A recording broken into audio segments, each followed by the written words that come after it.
Baik, Bapak Ustadz Nasir Jamil, kami persilakan.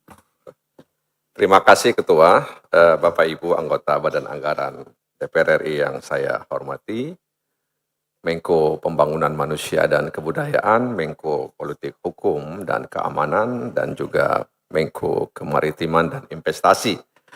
Pertama tentu saya sebagai anggota Banggar menyampaikan apresiasi atas kinerja dan kerja-kerja yang dilakukan oleh Pak Menko, ya, di tengah suasana geopolitik dan ekonomi dunia yang tidak baik-baik saja. Dan tentu saja kita berharap agar apapun yang kita lakukan itu memberikan kesejahteraan bagi masyarakat Indonesia. Nah, karena itu kepada Pak Menko Maritim dan Investasi, saya pikir tidak ada yang tidak setuju dengan investasi, tapi investasi itu tidak meminggirkan kelompok-kelompok marginal di negeri ini, dan juga tetap menjaga kelestarian lingkungan kita. Jangan sampai investasi justru semakin meminggirkan kelompok-kelompok marginal dan juga kemudian kita tidak mampu menyelamatkan lingkungan kita. Yang kedua, saya juga ingin menyampaikan bahwa salah satu asumsi dasar penyusunan RAPBN 2025 itu adalah pertumbuhan ekonomi. Dan untuk mewujudkan atau menciptakan pertumbuhan ekonomi itu bukan pekerjaan yang gampang. Ya.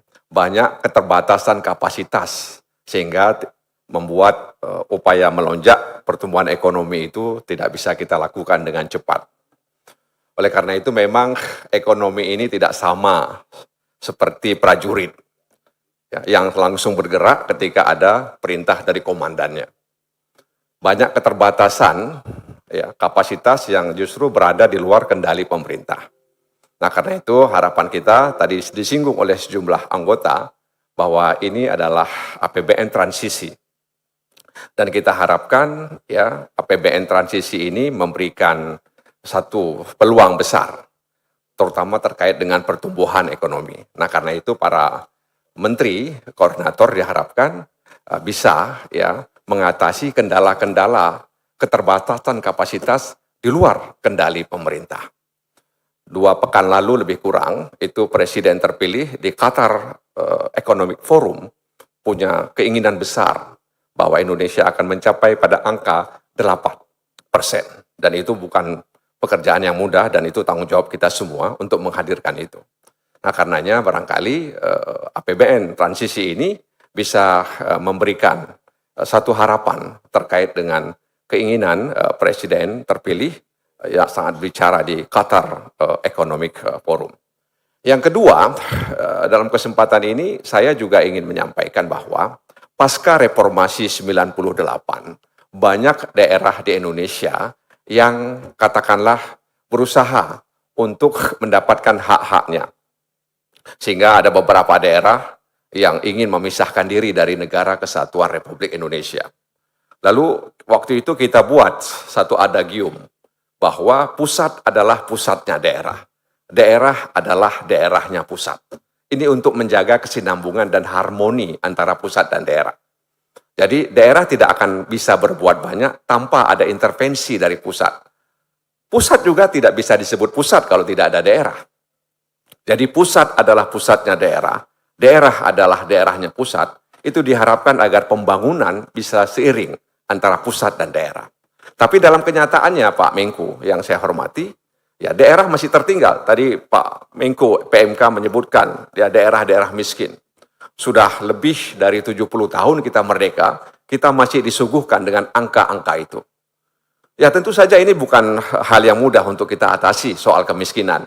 Meskipun sejumlah sosiolog itu mengatakan masih ada fungsi-fungsi orang miskin di satu negara. Ya, walaupun ini semacam sinisme, tapi bagi saya, ya tentu saja ada fungsi orang miskin di tengah masyarakat kita. Bayangkan kalau tidak ada orang miskin di tengah masyarakat kita. Pakaian-pakaian bekas kita barangkali tidak akan bisa dibeli oleh mereka. Nah, oleh karena itu, pusat adalah pusatnya daerah, daerah adalah daerahnya pusat. Inilah yang harus semakin kita konkretkan di masa depan. Sehingga tidak ada lagi daerah yang tertinggal, ya, Mereka berharap agar pusat memberikan tool ya, agar daerah itu bisa mandiri, terutama daerah-daerah yang beratribut sebagai daerah khusus, Papua, Aceh, dan lain sebagainya.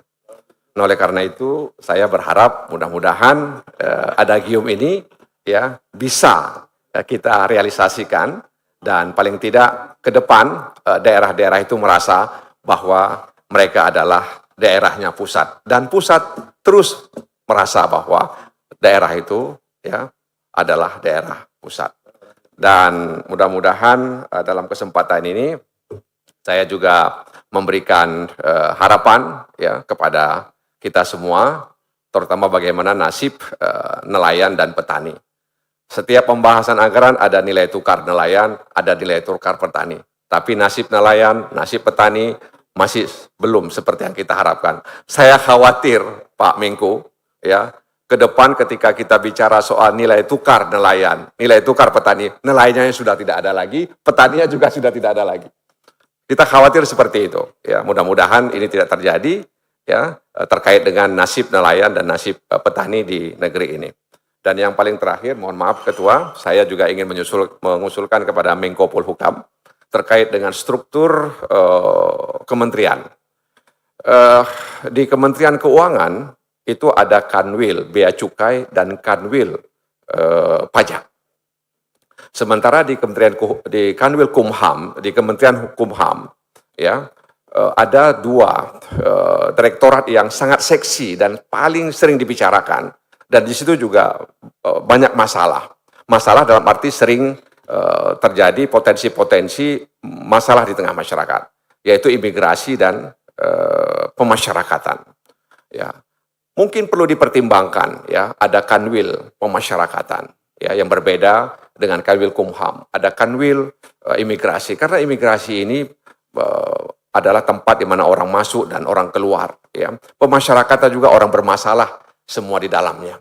Nah, oleh karena itu perlu dipikirkan ya agar adanya seperti itu. Jadi kalau Kementerian Keuangan punya Kanwil pajak, ya ada Kanwil bea cukai, kenapa kemudian kita tidak memikirkan itu agar masalah-masalah keimigrasian, ya terutama bagaimana mengawasi orang asing. Saya ingin katakan kepada Pak Menko, PORA, ya pengawasan orang asing itu juga mengalami ya jalannya lambat sekali karena keterbatasan biaya dan lain sebagainya. Dan yang paling terakhir saya juga ingin sampaikan kepada Menko Polhukam soal nasib pengungsi Rohingya yang ada di Aceh sana. Ya, karena apa? Karena ternyata Perpres yang mengatur pengungsi itu tidak mengatur soal pencegahan dan kewenangan masing-masing organisasi atau lembaga yang mengurus itu. Akhirnya mereka ya terabaikan dan berpotensi terjadi masalah sosial di sana. Bahkan sebagian besar sudah ada yang kabur entah kemana. Demikian, mudah-mudahan kita semua bisa melewati APBN transisi ini dengan baik dan memasuki tahun 2025 dengan harapan yang besar untuk masyarakat Indonesia. Terima kasih Ketua atas kesempatannya. Wassalamualaikum warahmatullahi wabarakatuh.